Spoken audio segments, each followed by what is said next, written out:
On the 23rd of April 2007, Bill O'Reilly, on his show, The O'Reilly Factor, interviewed Richard Dawkins, and within just 4 minutes, he committed over 7 logical fallacies and made the infamous assertion that he knows that his God exists because it's true for him. Well, it's true for me. It's true for me. Now, while I'm late to this party, I always knew that one day I'd have to comment on it, because within it, O'Reilly was so pathetic that he made even the most exaggerated comedic representations of his creed seem mild, such as this hilarious one. Several million years for a monkey to turn into a man? Oh wait, that's right. Monkeys don't live several million years. Without further ado, this is It's True For Me, Debunked.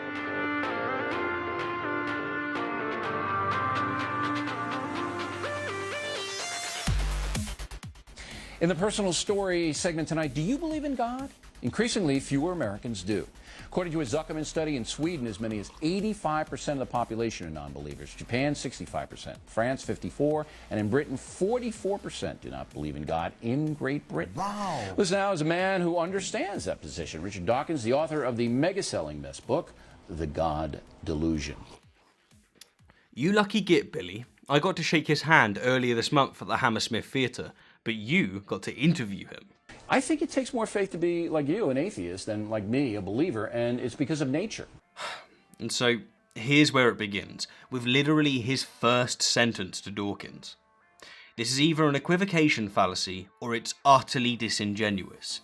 He's either equivocating a colloquial definition of the word faith, that being one that's a synonym of trust, with the religious definition of the word faith, which is belief without sufficient evidence, and often in the face of overwhelming evidence to the contrary. Or he's implicitly asserting that atheists have faith that his God does not exist, in the same way that he has faith that his God does exist, which is patently absurd and simply not true. You know, I just don't think we could have lucked out to have the tides come in, the tides go out, sun go up, sun go down. Don't think it could have happened. And O'Reilly's second sentence to Dawkins is a perfect argument from personal incredulity. Reworded, he's asserting that because he doesn't personally understand tidal theory or heliocentrism, Tide goes in, tide goes out. Never a miscommunication. You can't explain that. both of these well-established scientific theories must be wrong, which is just pathetic. Or as Dawkins puts it, we have a very full understanding of why the tides go in, the tides go out, of why the continents drift about, of why life is there. Science is ever more piling on the evidence, piling on the understanding. But it had to get there. I understand that you know, the physiology of it, if you will, but it had to come from somewhere. And that is the leap of faith that you guys make, that it just happened. That it just happened. and O'Reilly's third sentence to Dawkins is a damn straw man fallacy. He's deliberately misrepresenting atheism in order to make it easier to attack. The truth of the matter is that because atheism only pertains to one position in relation to one question, atheists do not necessarily share anything else in common, and this includes their thoughts regarding the origin of the universe. And as for the atheists that go under the banners of New Atheism, Secularism and Humanism, they too don't believe that it just happened. While they acknowledge the process of accretion for the formation of the planet, and the process of natural selection for the diversity of life, when it comes to the question of where everything came from, their answer is, we don't know. Because we don't know.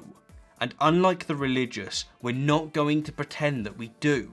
A leap of faith, you don't actually need a leap of faith. You're the one who needs a leap of faith because you are actually, the onus is on you to say why you believe in something. Yeah, you tell him, Dawkins. The burden of proof is on him, because he is the one making an assertion.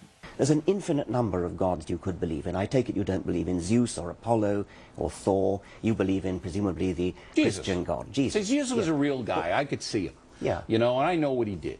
And so I'm not positive that Jesus is God, but I'm throwing in with Jesus rather than throwing in with you guys, because you guys can't tell me how it all got here. You guys don't know. We're working on it. Physicists are working. When you get it, then maybe I'll listen. Yeah. Honestly, this really is borderline comical, isn't it? I mean, is O'Reilly really this stupid? By saying that his neutral position is to believe that Jesus is God until someone can prove that Jesus is not God, he's both attempted to shift the burden of proof and he's made a subtle argument from ignorance. In essence, he's asserted that we don't know X, which in this case is the origin of the universe, therefore Y, which in this case is his very specific interpretation of his very specific God. It's pathetic. And it's the equivalent of Dawkins asserting that Zeus is God because you guys can't tell me how it all got here. You guys don't know. Well, no, I mean, if you look at the history of science over the centuries, the amount that's gained in knowledge each century is stupendous. In the beginning of the 21st century, we don't know everything. We have to be humble. We have to, in humility, say that there's a lot that we still don't know. And, you know, being humble is a Christian virtue. You should give it a go sometime, Billy. All right, when you guys figure it out, then you come back here and tell me, because until that time, I'm sticking with Judeo-Christian philosophy and my religion of Roman Catholicism because it helps me as a person. That's different. If it helps you, that's absolutely. Great. And but that doesn't mean it's true. Well, it's true for me. It's true for me.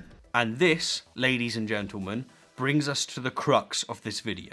The assertion that O'Reilly's God exists because it's true for him. Well, it's true for me. Now, before I take on this claim, it should be said that most of those who utter these words do so as a form of rhetoric. They're not really asserting that their God exists because it's true for them, but rather, they're simply conveying that they're convinced that their God exists, albeit in an irritatingly vague way. But in the case of those who mean it literally, such as O'Reilly, I honestly think that the conversation is over, and that the appropriate response as a society is to ridicule such people. To put it bluntly, it simply has to become deeply embarrassing to make such a vacuous argument. And do you know what? In pretty much every other domain of discourse, it is.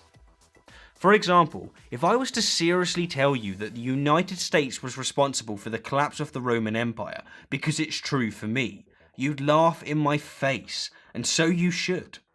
Sometimes ridicule is the answer.